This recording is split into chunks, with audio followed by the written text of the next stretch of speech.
People who got fired for the stupidest reason. What happened? 1. I worked in a customer service call center for an insurance company.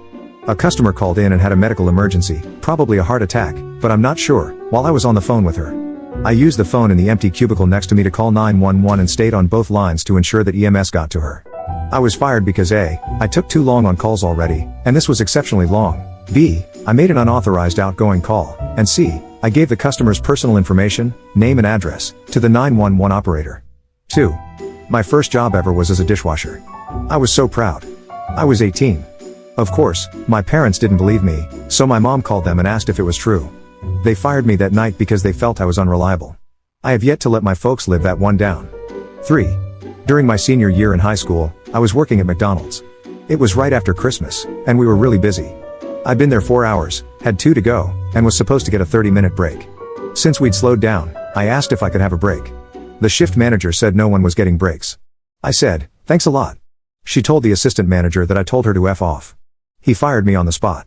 Wouldn't even let me give my side of the story. A week later, I was working at Jack in the Box.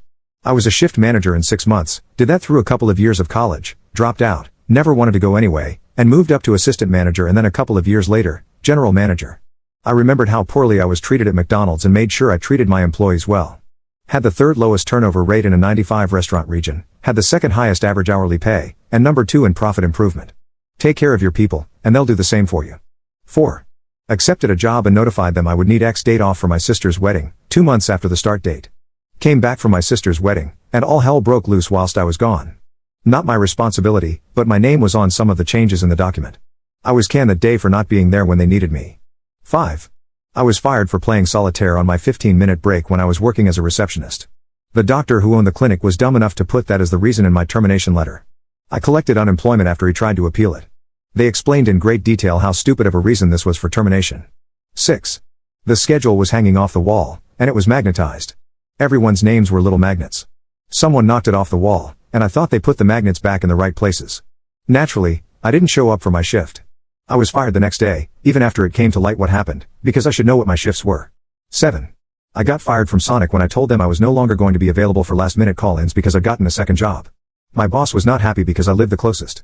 So he stormed off and started screaming, "Guess this is your last day. I hope you're happy." I tried to clarify that I'd still be available for set shifts, I just wouldn't be on call anymore. He screamed at me to shut up. I hadn't clocked in yet, and I could sense a tantrum, so I asked if I should even bother clocking in. He threw a burger at me and told me to get out. So I did. They had a drive-through line wrapped around the building, and I was the only non-family employee on until 3. 8. I broke my hand and got fired for asking to take a day off to go to the doctor. I never called in there once in the 5 years I worked there. 9. I got a middle-level position at the company where they boasted about how family-oriented they are. They are the kind of company that has a small arcade, putt-putt, and ping-pong table and encouraged people to relax and play them. After a month of being there, I decided to play some coworkers in ping-pong since I'm pretty decent at it. The owner and his son ended up walking through the doors and seeing me playing. He challenged me. I played the son and absolutely demolished him. He got extremely upset and walked away after throwing the paddle at me. Later that week, I was fired for not fitting the culture. Cool. 10. I once worked for a small private school. A new supervisor was hired, and she called an after-hours meeting the Wednesday night right before Thanksgiving. One teacher didn't attend, and she was fired. When the new supervisor was finally let go, I heard from the owner that they had 4 lawsuits from employees being wrongfully fired.